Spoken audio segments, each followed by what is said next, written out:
उत्तर प्रदेश में LPG cylinder और petrol diesel की किल्लतों की खबर के बीच तेल कंपनियों ने स्पष्ट किया कि राज्य में किसी प्रकार का संकट नहीं है। ऑयल मार्केटिंग कंपनियों के अनुसार प्रदेश में पेट्रोल, डीजल और एलपीजी की आपूर्ति पूरी तरह सामान्य है। State level coordinator Sanjay Bhandari ने बताया कि पश्चिम एशिया में तनाव के बावजूद सप्लाई पर असर नहीं पड़ा। प्रदेश में करीब 4,85,00,000 घरेलू एलपीजी उपभोक्ता हैं और रोजाना लगभग 10,000 मीट्रिक टन गैस की मांग पूरी की जा रही है।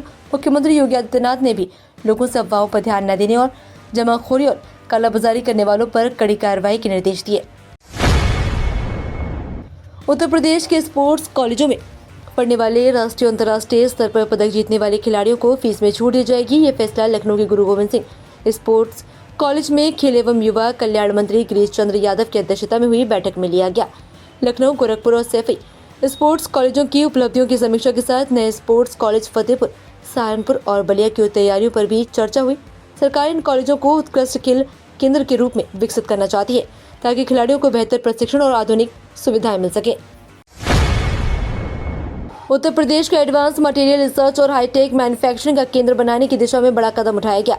मुख्यमंत्री योगी आदित्यनाथ ने नोबेल पुरस्कार विजेता वैज्ञानिक कॉन्स्टेंटिन नोवोसेलोव से मुलाकात कर इस विषय पर चर्चा की। बैठक में लोह द्वारा प्रदेश में देश की पहली rare earth to magnet integrated इकाई स्थापित करने की योजना पर विचार हुआ।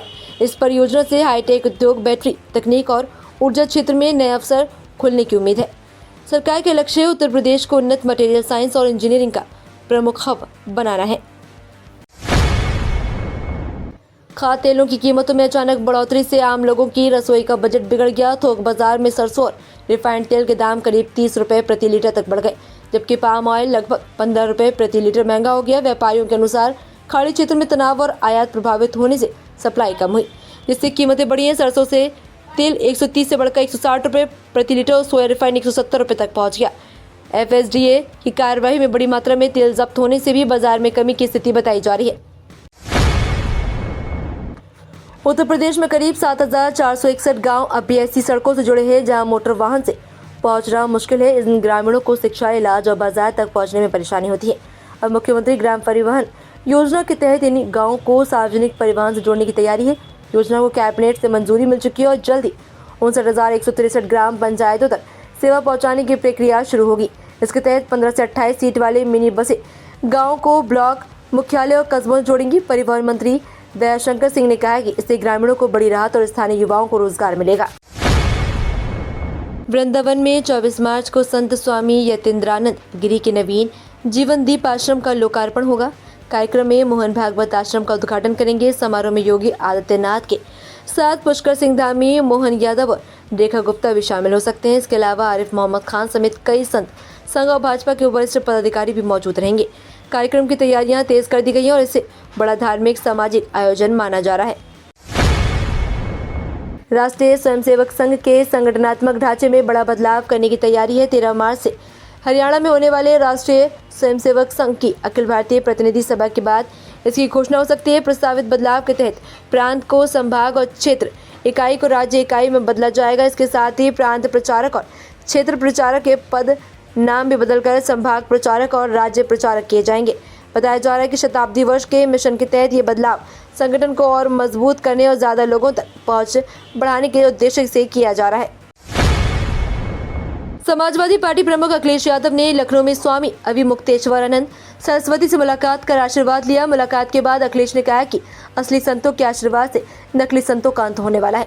इस दौरान उन्होंने भाजपा पर निशाना साधते हुए कहा कि उनकी सरकार में शुरू किया गया काऊ मिल्क प्लांट बंद करा दिया गया। साथ ही एलपीजी संकट के लिए उन्होंने केंद्र सरकार को जिम्मेदार ठहराया। अखिलेश ने दावा किया कि कई जगह गैस सिलेंडर को लेकर लोगों को परेशानी और मारामारी का सामना करना पड़ रहा है। रामपुर से सपा नेता आजम खान एक बार फिर कानून और सियासी चर्चाओं में है। उनके खिलाफ दर्ज 63 मुकदमों में से अधिकांश मामलों में शिकायतकर्ता मुस्लिम समुदाय से जुड़े बताए जा रहे हैं। फर्जी पासपोर्ट मामले में अदालत ने उन्हें और उनके बेटे अब्दुल्ला आजम खान को 7 साल की सजा सुनाई। दोनों जेल में बंद है। कई मामलों में फैसला आ चुका है, जबकि कुछ अभी लंबित है। भाजपा इसे कानून व्यवस्था का मामला बता रही है। वहीं समाजवादी पार्टी का दावा है कि अधिकतर मुकदमे राजनीतिक दबाव में दर्ज कराए गए। उत्तर प्रदेश में पंचायत चुनाव 2024 को लेकर सरकार के भीतर अलग अलग बयान सामने आने से सियासी हलचल तेज हो गई। उप मुख्यमंत्री केशव प्रसाद मौर्य ने संकेत दिया कि मौजूदा परिस्थितियों में चुनाव समय पर कराना मुश्किल हो सकता है, क्योंकि सरकारी मशीनरी कई अन्य कामों में व्यस्त है। वहीं पंचायती राज मंत्री ओम प्रकाश राजभर का कहना है कि पंचायत चुनाव तय समय पर ही कराए जाएंगे। इस बीच ओबीसी आयोग का गठन अब तक न होने से चुनाव को लेकर अनिश्चितता बनी हुई है और राजनीतिक बहस तेज हो गई।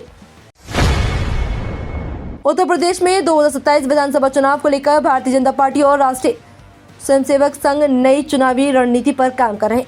संगठन विस्तार, सामाजिक संतुलन और नाराज वर्गों को साधने पर विशेष फोकस रखा जा रहा है। बताया जा रहा है कि यूजीसी एक्ट को लेकर स्वर्ण समाज में नाराजगी को भी शांत कराने की कोशिश की जा रही है। मुख्यमंत्री योगी आदित्यनाथ संघ पदाधिकारियों के साथ लगातार समन्वय बैठकों में हिस्सा ले रहे हैं। साथ ही संगठन में नए पद देकर कार्यकर्ताओं को जिम्मेदारी देने और जातीय समीकरण मजबूत करने की योजना बनाई जा रही है। उत्तर प्रदेश सब ऑर्डिनेट सर्वे सिलेक्शन कमीशन ने Uttar Pradesh pollution control board में 115 पदों पर भर्ती का कार्यक्रम जारी किया। ऑनलाइन आवेदन प्रक्रिया 2 अप्रैल से शुरू होकर 22 अप्रैल तक चलेगी। अभ्यर्थी 29 अप्रैल तक आवेदन शुल्क समायोजन और फॉर्म में संशोधन कर सकेंगे।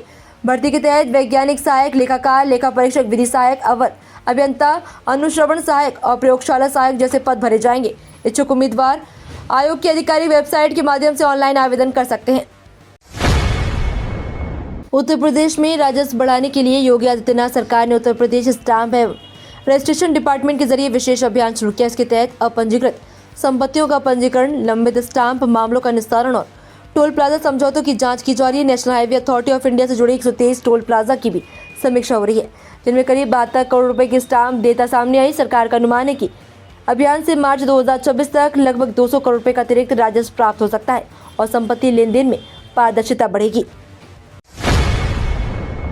उत्तर प्रदेश में पंचायत चुनाव 2026 की तारीखें भले घोषित न हुई हो, लेकिन तैयारियां तेज कर दी गई।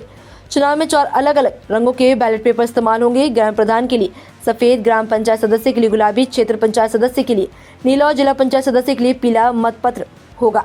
राज्य में 58,000 से अधिक ग्राम पंचायतों में लाखों प्रतिनिधि चुने जाएंगे। हालांकि पिछड़ा वर्ग आरक्षण के लिए आयोग का गठन अभी तक नहीं हुआ, जिससे चुनाव समय पर होने को लेकर संशय बना हुआ है। वहीं 15 अप्रैल को मतदाता सूची जारी होने की संभावना।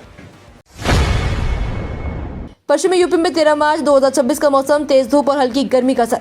पश्चिमी उत्तर प्रदेश के जिलों जैसे मेरठ, गाजियाबाद, नोएडा और सहारनपुर में 13 मार्च 2026 को मौसम सामान्य से थोड़ा गर्म रहने की संभावना। दिन में तेज धूप के साथ तापमान लगभग 31 से 33 डिग्री सेल्सियस तक पहुंच सकता है, जबकि रात का तापमान 16 से 18 डिग्री के आसपास रहने का अनुमान। मौसम विभाग के अनुसार आसमान अधिकतर साफ रहेगा और बारिश की कोई खास संभावना नहीं। सुबह और शाम के समय हल्की ठंडी हवा चल सकती है, जिससे लोगों को कुछ राहत मिलेगी। कुल मिलाकर दिन में गर्मी और रात में हल्की ठंडक वाला मौसम रहने की संभावना है। तो ये थी आज की 15 फटाफट खबरें। अगर आपको वीडियो पसंद आया तो वीडियो को लाइक, शेयर व कमेंट जरूर करें। धन्यवाद।